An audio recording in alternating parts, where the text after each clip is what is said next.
देख रहे हैं न्यूज बीट पारस जहांजेब के साथ। लाडला या लाडला प्लस, साइफर या सिफर और बल्ला या नो बल्ला, ये हैं वो बीट्स जिन पे बात करेंगे आज न्यूज बीट में।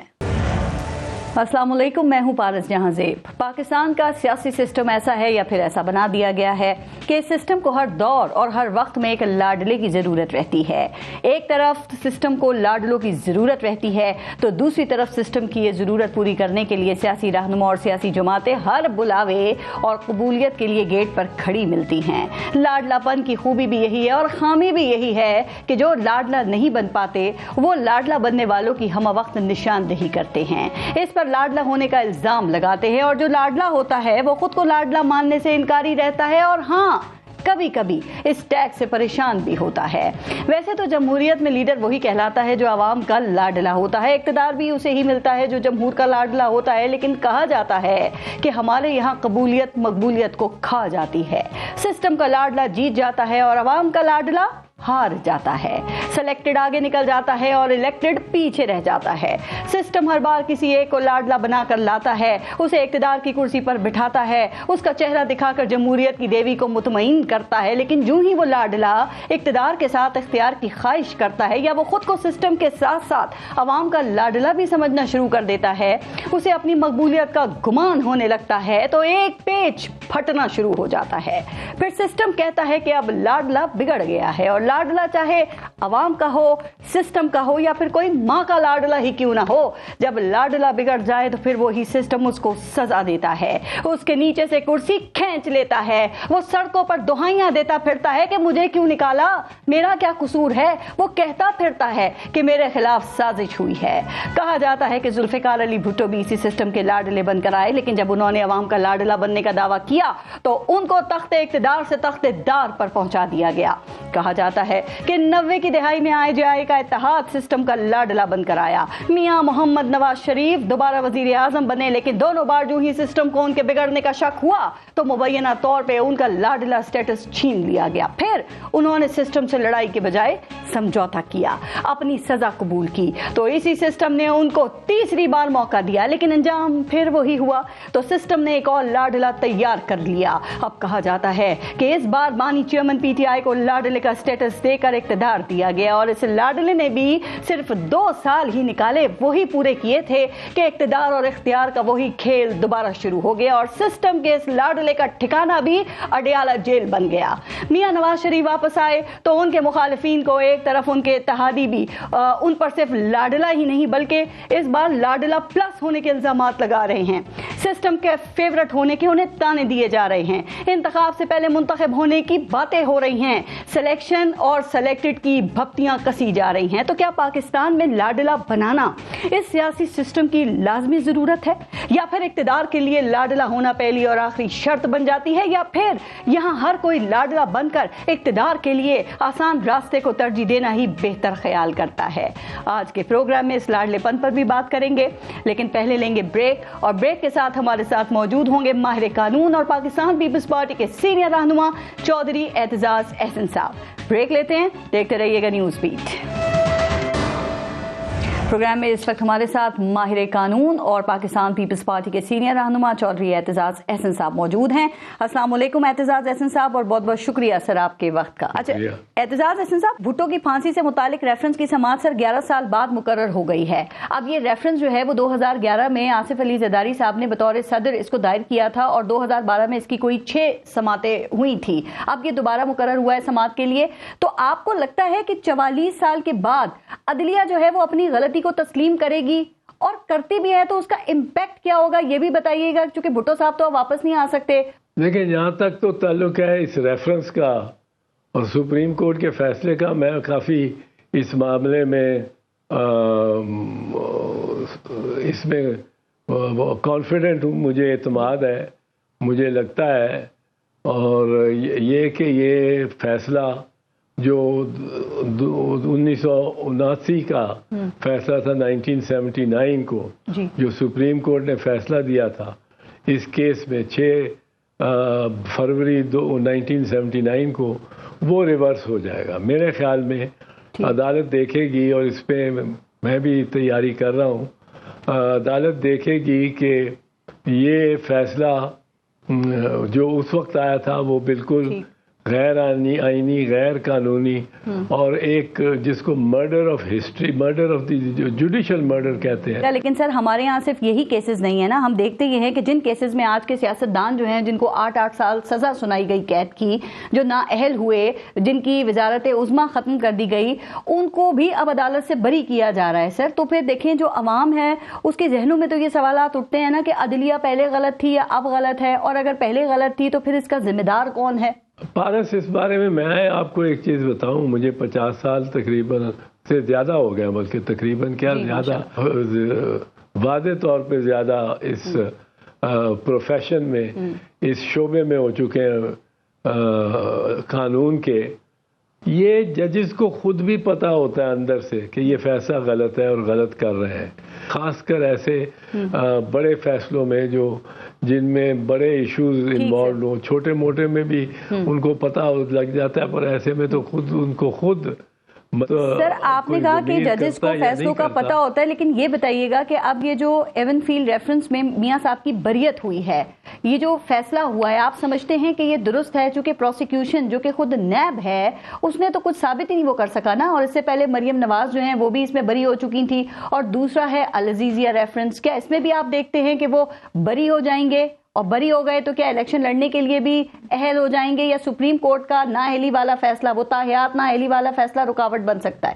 पहली बात तो ये है कि जहाँ तक इन फैसलों का ताल्लुक है, इनके बारे में मैं वाज़ेह तौर पे अर्ज कर दूं कि जो फैसले अपीलों पे हो रहे हैं और उनके जो कन्विक्शन है वो रिवर्स हो रही है, उसमें बिल्कुल आया है, साफ जाहिर है, और साथ ही साथ कंपैरिजन हो रहा है कि आप जिस दिन मियां साहब पेश होते हैं उसी दिन बेंच बन के उसी दिन फैसला कर देता है, और वो जो है नैब वो कहता है जी हमारे पास तो कुछ भी नहीं है, हमने कोई नहीं इसकी पैरवी करनी, हमें हमारी तरफ से ये बरी कर दिए जाए तो बेहतर है।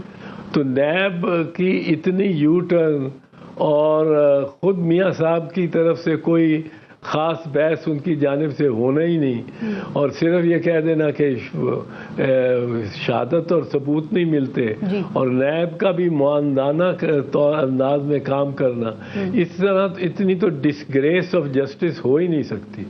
ये तो डिसग्रेस ऑफ जस्टिस है।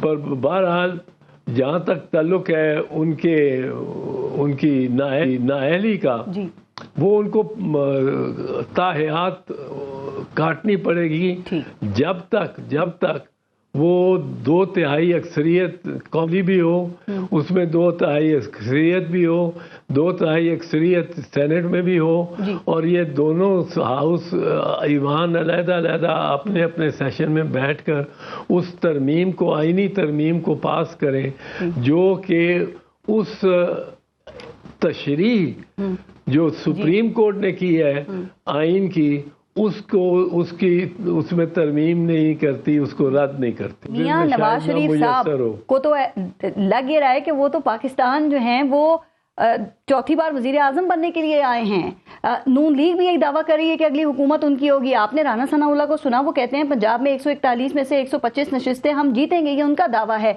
सर इनके इस कॉन्फिडेंस के पीछे आपको क्या वजह नजर आ रही है? और हवाओं के रुख का भी आपको पता है। वो तो वजीर आजम बनने नहीं आए, वो वजीर आजम बन चुके हैं इस वक्त।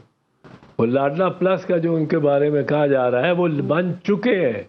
उनकी मर्जी के, उनकी पार्टी की मर्जी से ये हल्का बंदियां हो रही हैं, और अपीलें अगर उन्होंने की हैं तो उनकी पार्टी की मंजूर की जा रही हैं, मासवाए कोई ऐसी उनकी मुखालिफ पार्टी की ऐसी अपील हो जो बिल्कुल जिसको आप मतलब है तरदीद ही ना कर सको वाकयाती तौर पे। एक बात और बता दीजिए कि ये जो पाकिस्तान तहरीक इंसाफ के इंट्रा पार्टी इलेक्शंस को कल अदम करार दिया है इलेक्शन कमीशन ने, तो आप समझते हैं कि इलेक्शन कमीशन का ये फैसला दुरुस्त है, और जो उनको बल्ले का निशान नहीं अभी तक दिया जा रहा है ये भी दुरुस्त है जो रोक के रखा हुआ है? असूली जवाब ये है कि कौन से आइन की खिलाफ वर्जी की है पीटीआई ने। کون سے آئین کی؟ یہ پولیٹیکل پارٹیز کی طرف سے میں بات کرنا چاہتا ہوں، ان کی سب کی کے طور پہ، سول سوسائٹی کی نمائندگی کے طور پہ، کہ کون سے آئین کی انہوں نے خلاف ورزی کی ہے۔ وہ کہتے ہیں کہ جی جو ان کی پارٹی کا آئین ہے اس کی خلاف ورزی کی ہے۔ وہ خلاف ورزی کوئی ہوئی بھی ہے کہ نہیں، وہ بھی بالکل ان کا متنازع الزام ہے، متنازع ہے وہ الزام، پر وہ پارٹی کے آئین کی خلاف ورزی پہ وہ کوئی ایک جماعت اس کو یا آدھی قومی اسمبلی کو کالعدم قرار دینا چاہتے ہیں، ختم کرنا چاہتے ہیں، اس کی لیڈرشپ کو ختم کرنا چاہتے ہیں، ان کو جیلوں میں رکھنا چاہتے ہیں، جبکہ اگر پوچھا جائے کہ اس الیکشن اتھارٹی نے اور کمیشن نے اور اس کے چیف الیکشن کمشنر نے کیا کوئی وائلیشن نہیں کی سپریم آئین کی؟ اتنی گھناؤنی وائلیشن کی ہے کہ گزشتہ ایک سال سے تقریباً 65% پاکستان یعنی پنجاب اور خیبر پختونخوا بے چیف منسٹر کے ماتحت لڑ رہا ہے، جن کا 90 دن کے بعد مینڈیٹ ہی ختم ہو گیا تھا۔ اب یہ چل رہے ہیں جو کاکڑ صاحب، یہ بھی مینڈیٹ سے گزر گئے ہیں، اور مینڈیٹ سے گزرے یہ بھی ہیں، اور یہ ان کے بارے میں تو میں حیران ہوتا ہوں، یہ تقریریں ان کی سنتا ہوں اور باتیں، انہوں نے واقعی اپنے آپ کو وزیر اعظم سمجھنا شروع کر دیا۔ پر سب سے بڑا مجرم اس میں تو راجہ سلطان ہے، راجہ سلطان سکندر، اس نے یہ جو ڈیٹس بڑھائی ہیں اس نے خود بڑھائی ہیں۔ صدر سے میں ملنے نہیں جاتا کیونکہ میں ہوں، میں نے فیصلہ کرنا تاریخ کا جب آئین کیا لگ رہا ہے کہ یہ دوبارہ جو انٹرا پارٹی الیکشنز ہوئے پی ٹی آئی کے، اس کو بھی کالعدم قرار دے دیا جائے گا؟ آپ کو ایسا لگتا ہے سر، یا آپ سمجھتے ہیں کہ ابھی بھی پی ٹی آئی کو بلے کا نشان ملنے کا امکان موجود ہے؟ کس طرح کالعدم قرار دیا جا سکتا ہے؟ سر وہ اکبر بابر نے بھی تو چیلنج کیا ہوا ہے۔ او جی، بابر نے بھی چیلنج کیا ہے۔ بابر پہلے اپنے کریڈینشل تو بتائے گا نا، یوں ہی تو نہیں ہے چیلنج کیا ہوا۔ وہ کو چیتھڑے کر کے سپریم کورٹ نے ان کو حکم دیا، چیف الیکشن کمشنر صاحب کو، سپریم کورٹ آف پاکستان ہے، کہ 13 مئی 2003 کو آپ الیکشن کراؤ۔ انہوں نے کرائے۔ عمران خان کے کیسز اس وقت چل رہے ہیں، آپ سمجھتے ہیں کہ اس میں انصاف کے تقاضوں کو پورا کیا جا رہا ہے؟ چونکہ سائفر کیس کے حوالے سے آپ نے کہا کہ آپ کے نزدیک سائفر کا کیس جو ہے وہ کمزور ہے، یہ صفر ہے، لیکن سر جو پروسیکیوشن ہے وہ تو اس کو بڑا اہم اور خطرناک کیس سمجھ رہی ہے، اور ساتھ ہی القادر ٹرسٹ کیس جو ہے اس کا بھی ریفرنس دائر ہو گیا ہے، اس کو آپ کیسے دیکھ رہے ہیں؟ میرے خیال میں ابھی تک تو جتنے کیسز ان پہ بنے ہیں وہ سارے صفر ہیں۔ سائبر صفر ہے کیونکہ سائبر کے کانٹینٹس آپ نے دیکھنا ہے، بھی کانٹینٹس میں کون سا راز ہے، اور وزیر اعظم کا آئینی حرف دیکھنا۔ حلف میں وہ کہتا ہے میں راز میں رکھوں گا جو چیزیں میرے پاس سامنے آئیں گی بطور وزیر اعظم، پر جب میں دیکھوں گا کہ قومی ضرورت ہے تو میں یہ فیصلہ میرا فیصلہ ہوگا کہ اس کو افشا کرنا ہے۔ اور اگر سائبر میں کوئی راز بھی ہے، کوئی اس میں نیوکلیئر راز ہے، کوئی ہماری میزائل ٹیکنالوجی کا راز ہے، اس میں یہ کہا ہے جو تسلیم کرتے ہیں کہ واقعی درست بات ہے کہ ایک امریکی اعلیٰ افسر نے ہمارے سفیر کو کہا ہے کہ کل ہٹاؤ، کل کے دن پہ اگر آپ نے نہ ہٹایا اپنے وزیر اعظم کو نو کانفیڈنس ووٹ کر کے تو ہم آپ کو معاف نہیں کریں گے۔ اب یہ کس کو کہہ رہے ہیں؟ اعتزاز احسن صاحب، یہ سائفر کا ٹرائل پچھلے 4 ماہ سے چل رہا ہے سر، آپ کو لگتا ہے 1 ماہ میں مکمل ہو جائے گا اور اس میں کہ عمران خان کو سزا ہو جائے گی؟ وہ سزا ہونی نہیں چاہیے، یہ تو چارج ہی نہیں ہونا چاہیے تھا سائفر پہ۔ میں آپ کو پوچھ رہا ہوں سائفر میں کوئی نیوکلیئر راز تھا یا سائفر کو وہ ایف آئی اے کے ذرائع کہتے ہیں کہ ڈی کلاسیفائیڈ نہیں ہوا تھا، پھر اس کا مطلب کیسے پبلک کیا جا سکتا ہے؟ یہ تو ثوابدید ہے وزیر اعظم کی۔ وزیر اعظم کا اپنا حلف پڑھ لیں جو آئین کے تحت وہ لیتا ہے۔ آئین اس کو مجبور نہیں کرتا کہ آپ کوئی بھی چیز نہیں کریں گے ظاہر۔ وہ کہتا ہے یہ اس کی اگر اس کے feels that in the performance of his duties یہ رکھنے ڈالے گا یا یہ ضروری ہے کہ افشا کیا جائے تو وزیر اعظم کی ثوابدید ہے وہ کرے۔ بھی بتا دیں کہ اس کیس میں آپ کتنا وزن دیکھ رہے ہیں، چونکہ پی ٹی آئی کہہ رہی ہے کہ اس میں عمران خان اور بشرا بی بی جو ہیں وہ انہوں نے کوئی ذاتی فائدہ نہیں لیا ہے اور وہ صرف اس کے ٹرسٹی تھے اور اس کے تمام جو معاملات تھے وہ ایک آزاد بورڈ ہی وہ معاملات چلا رہا تھا، تو آپ اس سے اتفاق کرتے ہیں؟ ہاں، تو یہ سارے عمران خان نے جو 20 ارب کے بنائے ہوئے جا کے دیکھیں ان کے कैंसर अस्पताल वो भी इसी तरह ही है, he is a director only. बाकी एतजाज हसन साहब, ये 160 पाउंड की रकम रियासत पाकिस्तान की नहीं थी सर? ये 160 मिलियन पाउंड की रकम रियासत पाकिस्तान की नहीं थी? क्या इसको मलिक रियाज के सुप्रीम कोर्ट के जुर्माने में एडजस्ट किया जा सकता था? नहीं नहीं नहीं नहीं नहीं, ऐसे नहीं हुआ। वो रकम पड़ी हुई है, महफूज पड़ी हुई है सुप्रीम कोर्ट के अकाउंट में, एस्क्रो अकाउंट में। वो तो कोई कहता ही नहीं कि वो लगा दिया गया। वो कहते हैं कि चूंकि ये फायदा पहुंचाया इमरान खान ने मलिक रियाज को, इसलिए मलिक रियाज ने डोनेट कर दी जमीन। पर फायदा क्या पहुंचाया? नेशनल क्राइम एजेंसी ने कहा इसमें ये कुछ नहीं बनता। अगर नेशनल क्राइम एजेंसी समझती कि ये अनएक्सप्लेन्ड एसेट है under the unexplained assets act of England, जो कोई 15 साल पहले बना, बस आपके नजदीक तो मुझे ये केस भी सिफर ही लग रहा है। क्या आप इसे भी कमजोर समझते हैं, सिफर समझते हैं? ये भी सिफर है। ठीक, बहुत बहुत शुक्रिया सर, प्रोग्राम में आपने शिरकत की और ज्यादातर इश्यूज के ऊपर बात की। एक ब्रेक लेते हैं, आप देखते रहिएगा न्यूज बीट।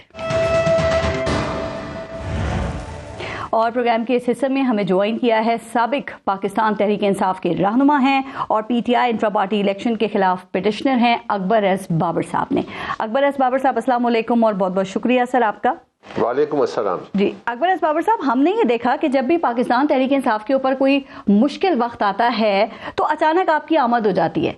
सर, पीटीआई कहती है कि आप एक एजेंडे के तहत काम कर रहे हैं, तो सर क्या ये वाकई पीटीआई से आपकी हमदर्दी है या ये हमदर्दी की आड़ में कोई दुश्मनी निभाई जा रही है? बिस्मिल्लाहिर्रहमानिर्रहीम। देखिए, मैं वाहिद और चंद लोग हम थे, उन लोगों में से हूँ पीटीआई का। ना सिर्फ मैं बानी रुकन हूँ बल्कि मैं फाउंडिंग प्रेसिडेंट पीटीआई बलूचिस्तान रहा हूँ और इस पार्टी की बुनियाद रखी। 16 साल इस पार्टी की ब्रांडिंग की, सियासी ब्रांडिंग की, कि ये लोगों की नज़रों में आए और एक तब्दीली की जमात की शक्ल में सामने आए। और बहुत सारे मराइल से हम गुजरे और फिर उसके बाद वो जो तारीखी जलसा था लाहौर का, आपने सबने देखा है कि जहाँ पे पार्टी, जिसे अंग्रेजी में कहते हैं केम ऑफ एज।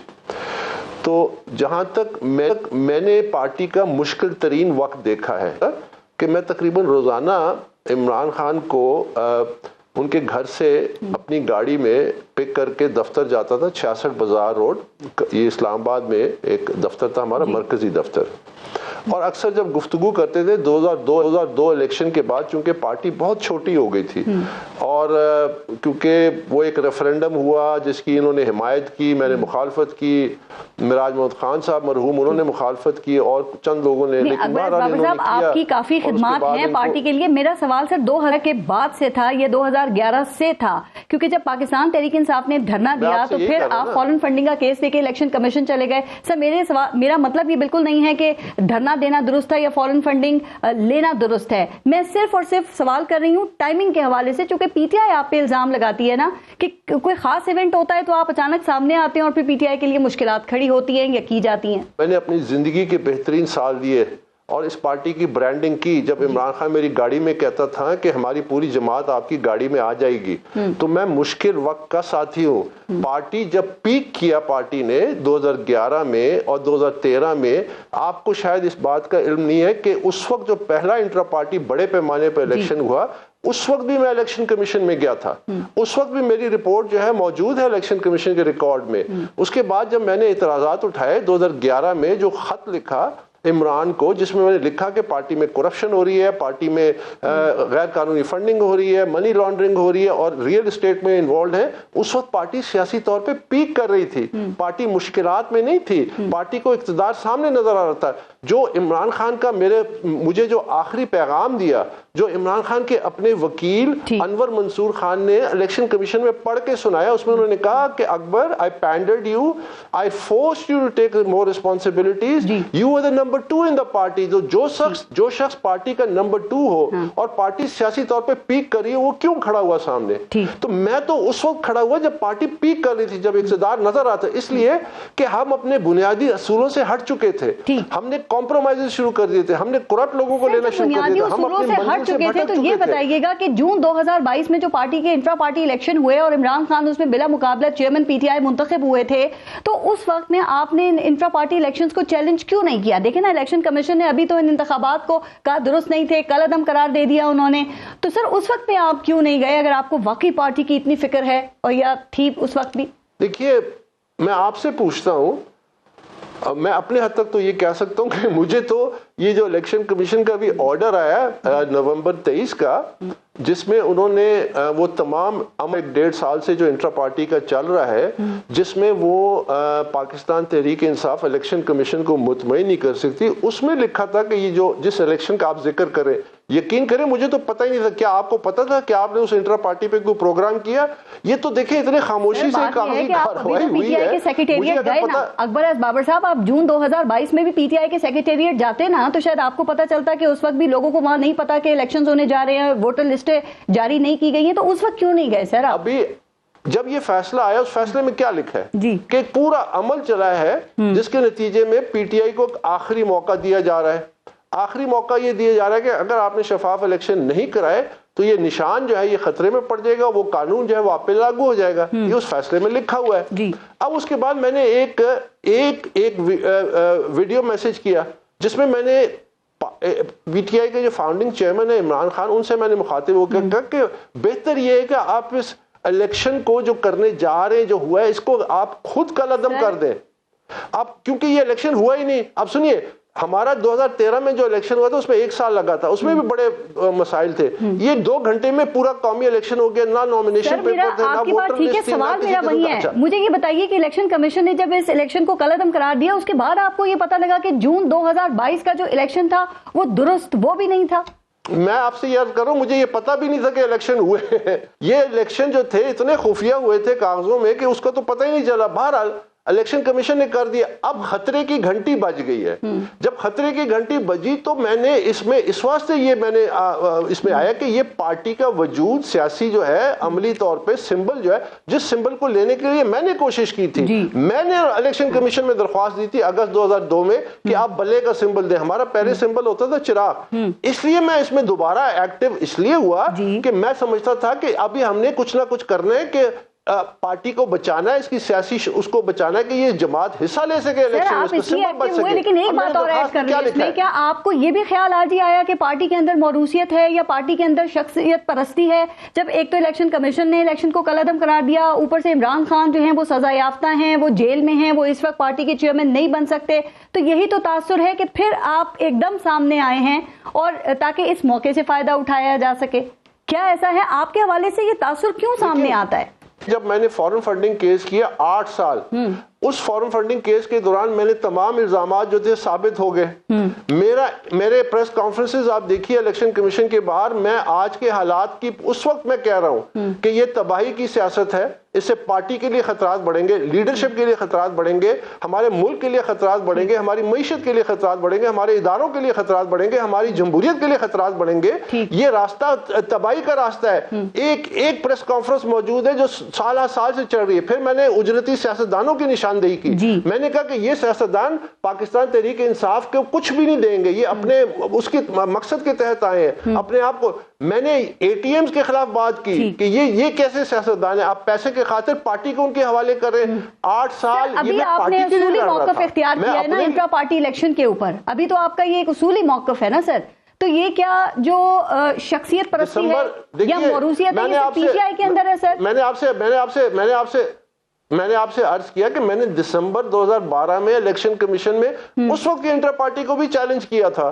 تو یہ آج کی بات نہیں ہے, یہ موقع پرستی کی بات نہیں ہے. میں دوبارہ اس بات پہ آتا ہوں کہ آج جو میں نے اس میں یہ کی ہے, اپنا ایک عمل ڈالا ہے, وہ اس لیے کہ میں نے الیکشن کمیشن میں کہا کیا ہے. میں نے کہا جی ایک تو ہوا یہ فراڈ, یہ الیکشن ہوئے ہی نہیں, اور 2 گھنٹے میں پچھلے دفعہ 1 سال میں ابھی 2 گھنٹے میں ایک جعلی الیکشن ہو گیا, نہ کاغذات نامزدگی, نہ ووٹر لسٹ, نہ قواعد وغیرہ وغیرہ. दूसरी मैंने इस्तदा क्या की है, मैंने कहा कि पीटीआई को एक और मौका दिया जाए, आप उसको एक और मौका दें कि वो शफाफ इलेक्शन कराएं, जब तक बल्ले को अबेज में रखें ताकि बल्ला लूज ना हो। चैनल पे समाज के बाद और हर रिपोर्टर ने ये रिपोर्ट किया कि आपने जो इलेक्शन कमीशन में दरखास्त दी थी उसको इलेक्शन कमीशन ने आपकी दरखास्त को मुस्तरद कर दिया, फिर आपने ये कहा कि ये फेक न्यूज है, तो वो असल मामला फिर क्या था? और ऐसा तो कोई इलेक्शन कमीशन ने हुक्म नहीं दिया ना कि आपकी दरखास्त मुस्तरद कर दी है। आप सही कह रही हैं, आपने बड़ा, मैं आपका मशकूर हूं कि आपने मुझसे ये सवाल पूछा। ये टोटल फेक न्यूज थी। वो इसलिए कि आज के आप अखबारात पढ़ लीजिए, हमारी जो दरख्वास्तें हैं वो बाकायदा समाअत के लिए मंजूर होगी और नोटिस सर्व हो गए पाकिस्तान तहरीक इंसाफ को। अब हुआ क्या जिसको समझने की बात है, जब ये सारी बहस चली इलेक्शन कमीशन के सामने, हमारे वकील और दूसरे जो 13 और भी थे जो पीटीआई के मेंबर्स हैं जिन्होंने अपने वकील भी किए हुए थे, उन्होंने जब तमाम तफसीलात रखी और मेरे वकील ने जब कहा जी हमारे ये 3 इस्तदाए, एक कि ये पार्टी नल एंड वॉइड क्योंकि हमने आपको सबूत भी दिए हैं, वीडियोस भी हैं वगैरह वगैरह, दूसरा हमने कहा कि आप पार्टी को एक और मौका दीजिए और उसमें इंडिपेंडेंट मॉनिटर्स ताकि ये वो, और तीसरा हमने कहा तमाम सियासी जमातों को इंट्रा पार्टी के कवानीन के तहत उनमें इलेक्शन करवाएं, क्योंकि ये जरूरी है जब तक पाकिस्तान की सियासी जमातें तो बड़ी अच्छी आपने बात कर दी सर, वरना पता है ना आपको रहनुमा जो है वो बिला मुकाबला ही मुंतखब होते हैं, ओहदे लिए जाते हैं, ये नाम निहाद वोटिंग ही होती है तमाम इंट्रा पार्टी इलेक्शंस में। सर मुझे ये बताइएगा, देखें ये जो अभी मैंने सवाल किया ना, ये कल तकरीबन तमाम मीडिया में ये रिपोर्ट हुआ है, मैं आपसे इसी पे सवाल कर रही हूँ कि अगली तारीख 12 दिसंबर है, आपको लगता है आपके हक में फैसला आ जाएगा? अब जब ये गुफ्तगू वहां पे बढ़ी तो एक मेंबर जो इलेक्शन कमीशन के जिनका ताल्लुक सूबे खैबर पख्तूनख्वा से है, उन्होंने ये कहा कि हमने तो इनको मौका दिया और ये आखिरी मौका था, अब शायद हम पूरा कानून लागू करेंगे। अगर तमाम कमीशन की ये सोच है, जो मैं भी नहीं कह सकता क्योंकि फैसला तो नहीं, तो ये तो एक ऑब्जर्वेशन थी, तो इसका मतलब है कि पाकिस्तान तहरीक इंसाफ के लिए तो खतरात और लाल ये जो वो बहुत खतरनाक है, क्योंकि अगर वो मुकम्मल कानून लागू करते हैं तो आपके बल्ला भी जाता है, आप डीडिस भी हो सकते हैं और बहुत सारे आपके लिए और है। तो हम दरमियान में हम कह रहे हैं कि आप इनको एक और मौका दीजिए, ठीक है, और फिर तमाम सियासी जमातों सर, अब मेरा सवाल सुनिएगा, आप एक और मौके की बात कर रहे हैं पीटीआई के लिए, 12 दिसंबर को अगली समाअत है, आपको लगता है कि अब फैसला जो है वो आपके हक में आ जाएगा? क्या ख्याल है कि किसी मकबूल जमात जिसके जो वोटर्स हैं उनकी करोड़ों में तादाद हो, अगर उनसे उनका इंतखाबी निशान उनको ना दिया जाए, ना अलॉट किया जाए, तो क्या ये एक अच्छा फैसला होगा? देखिए एक चीज याद रखिए, या आप कानून को लागू करेंगे या फिर आप अच्छे फैसले की तलाश में फिरेंगे, इसमें बड़ा फर्क है। सर कानून सबके लिए होना चाहिए। पाकिस्तान में 6-7 सालों में बलवे हुए, जुडिशल कॉम्प्लेक्स पे हमला हुआ, पार्लियामेंट पे हमला हुआ, सुप्रीम कोर्ट पे हमला हुआ, पुलिस के लोगों पे हमला हुआ, 55 जख्मी किए लाहौर में, एक शख्स को अभी तक सजा नहीं हुई।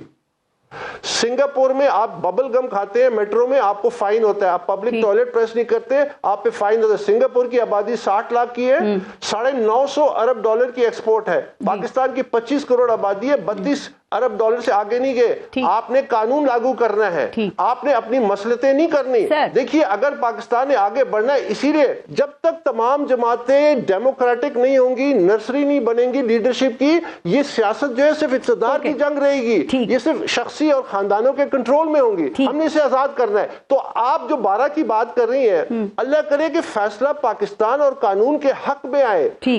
मैं तो अगर फर्ज कीजिए मैं नहीं करता, ये मैं जो आप कह रही है ना कि इसे तासुर बनता है, फर्ज किया मैं दरख्वास्त ना डालता, आपके ख्याल में ये जो इन्होंने इलेक्शन के नाम पे नाटक किया, ये इलेक्शन कमीशन इसको तस्लीम करता? आपके ख्याल में उस म्यान में पीटीआई के लिए ये कर रहा हूं कि उनको एक और मौका दिया जाए? मेरा सवाल अब सुनिएगा, ये नाटक तो कहा जाता है कि हर सियासी जमात में ही हो रहा है, लेकिन फर्क ये है कि वहां पे एतराज नहीं होता, उसको कबूल कर लिया जाता है, और यहाँ पे आपने इसके ऊपर एतराज उठा दिया है। सर मुझे ये बताइए, आपने बहुत अच्छी बात की, आपकी राय बेहतरीन है कि कानून लागू होना चाहिए, लेकिन अगर बल्ले का निशान पीटीआई को नहीं मिलता तो आपको लगता है कि इससे कोई फर्क पड़ेगा? क्योंकि पीपल्स पार्टी तलवार के निशान पे इलेक्शन लड़ती थी, वो तीर के निशान पे इलेक्शन लड़ने लगी। सर यहाँ तो अवाम में भी शख्सियत परस्ती है, वो भी शख्सियत परस्ती के गिर्द घूम रही हैं, वो भी अपने पसंदीदा पार्टी लीडर को ही वोट देती है, तो उनको कैसे रोका जाएगा? फिर मैं बताता हूँ, मैं आपको जवाब देता हूँ, ये अच्छा सवाल है।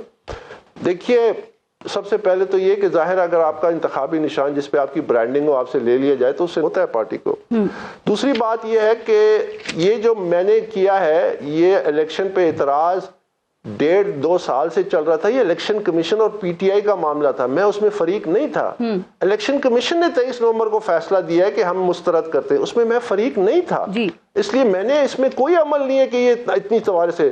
جہاں تک شخصیت پرستی کی بات ہے, نیلسن منڈیلا سے زیادہ ووٹ بینک کس کا تھا ساؤتھ افریقہ میں؟ کسی کا نہیں. 27 سال اس نے جیل کاٹی. اس نے وہ جب 4 نکلا تو 4 سال اس کو لگے جمہوریت کے وہ جو قواعد و ضوابط طے کرنے میں اپارتھائیڈ حکومت کے ساتھ جو وائٹ سپریمسٹ تھے. اس کے بعد جو الیکشن ہوئے وہ صدر بھی بنا, پارٹی کا چیئرمین بھی بنا. آپ کو پتہ ہے کہ وہ جب صدر اور چیئرمین بنا اس نے ایک ٹرم پوری نہیں کی. اس نے اعلان کیا کہ میں اگلی دفعہ امیدوار بھی نہیں ہوں, میں اگلی دفعہ نہ پارٹی کا چیئرمین بنوں گا نہ میں ساؤتھ افریقہ کا صدر بنوں گا. کیا ہوا؟ وہ شخصیت پرستی ختم ہوگی, اس نے پارٹی کو ووٹ بینک شفٹ کر دیا.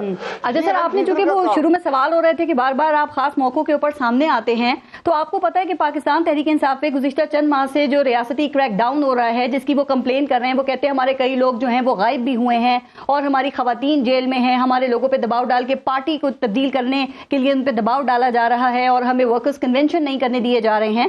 تو سر پی ٹی آئی سے جب اتنا لگاؤ ہے, اچھی بات ہے آپ کا, تو سر یہ آپ نے کتنی مرتبہ ان باتوں کی مذمت کی ہے یا ان چیزوں کے اوپر آواز اٹھائی ہے, چونکہ یہ تو پی ٹی آئی کا ہر کارکن آپ سے سوال کر رہا ہے. دیکھیے مجھے آپ صرف 2 منٹ دے دیجیے پلیز, کیونکہ یہ سوال بڑا اہم ہے تو میں اس کا جواب دینا چاہتا ہوں.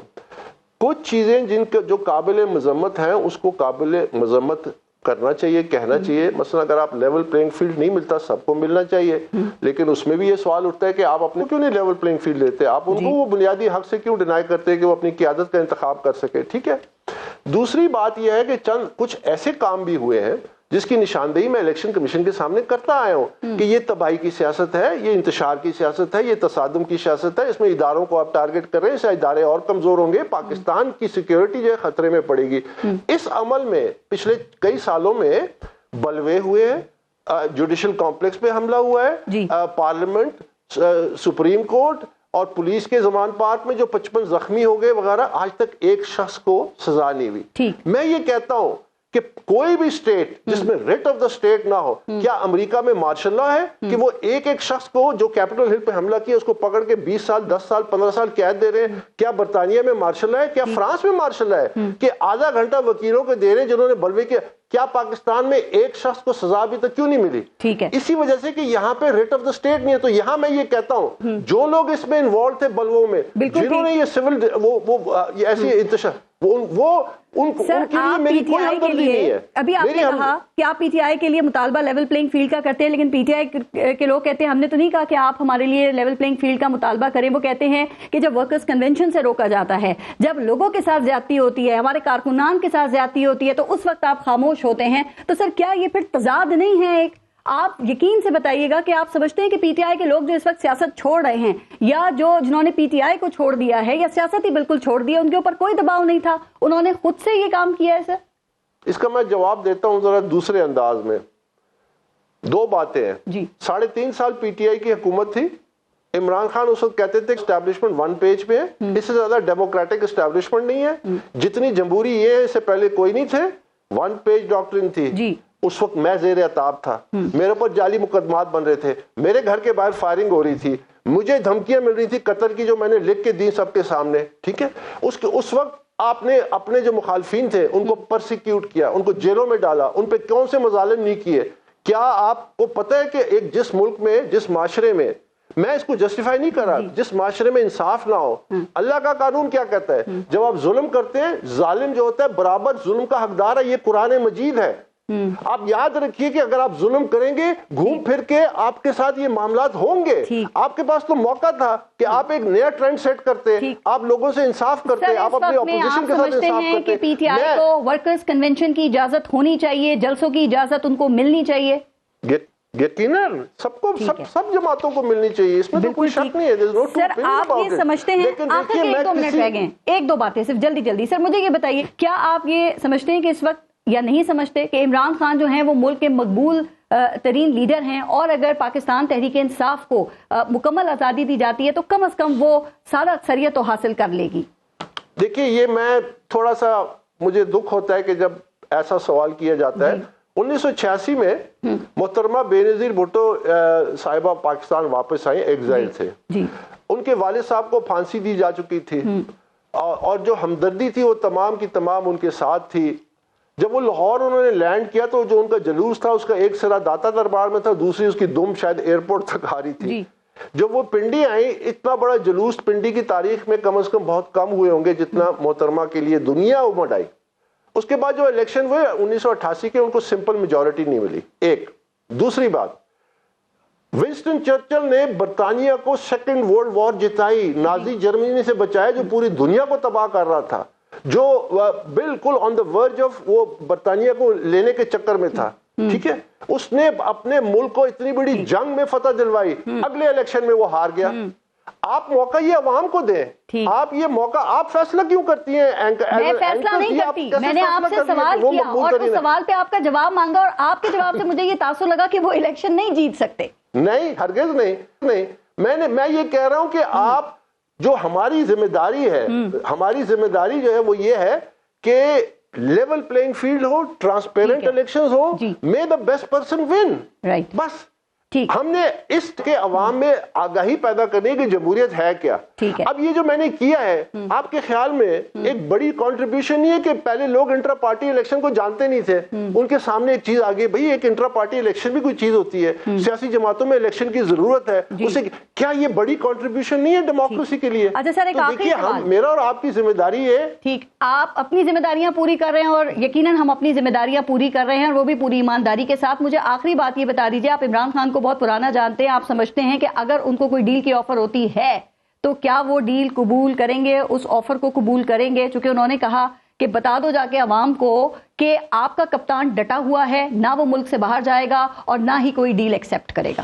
دیکھیے, یہ تو کیا سرائی میں آئے گی اگر میں اس پہ کوئی کامنٹ کروں, کیونکہ مجھے اس وقت اندر کے جو حالات ہیں, اس وقت تو بے نامی پریس کانفرنسز کی طرف سے, اب یہ پاکستان تحریک انصاف کی ایک بڑی تاریخ ہے, جب 16 سال ہم نے اس کی برانڈنگ. تو آپ کو کیا لگتا ہے کہ اگر آفر ہوئی بھی تو عمران خان اسے قبول کریں گے یا نہیں کریں گے؟ میں عرض کرتا ہوں نا, دیکھیے کہ میں اسپیکولیشن پہ یقین نہیں رکھتا, کیونکہ ہر انسان ہر موقع پہ کس طرح بہیو کرتا ہے, کیا ریئیکٹ کرتا ہے. میں آپ کو تاریخ بتا دیتا ہوں کہ 16 سال ہم نے اس پارٹی کی برانڈنگ کی, ایک نظریاتی اور انقلابی اور تبدیلی کی جماعت. پھر جب وقت آیا پیسے کا تو اے ٹی ایمز کے حوالے کر دی گئی یہ پارٹی. پھر اس کے بعد جب آپ کو سیاستدانوں کی ضرورت پڑی تو آپ نے اجرتی سیاستدانوں کے حوالے کر دی. آج کل وکلاء کے حوالے کی ہوئی ہے کیونکہ آپ کو کیسز ہیں. اب وہ وکلاء آ کے باہر ایک بے نامی پریس کانفرنس کرتے ہیں, اس پہ میں کیا تجزیہ کروں کہ کیا وہ کرنے لگے, کیسے کریں گے, کیا ان کا رویہ ہوگا. سائفر کیس کی اس میں صحافی بھی موجود تھے اور ان صحافیوں کے سامنے انہوں نے یہ بات کی ہے کہ آپ جا کے بتائیں عوام کو کہ آپ کا کپتان ڈٹا ہوا ہے اور وہ ملک سے باہر نہیں جائے گا. اکبر ایس بابر صاحب, بہت بہت شکریہ سر پروگرام میں شرکت کے لیے, آپ نے وقت دیا. اپنا اور اپنے ملک کا خیال رکھیے گا. پارس جہاں زیب کو اجازت دیجیے. اللہ نگہبان.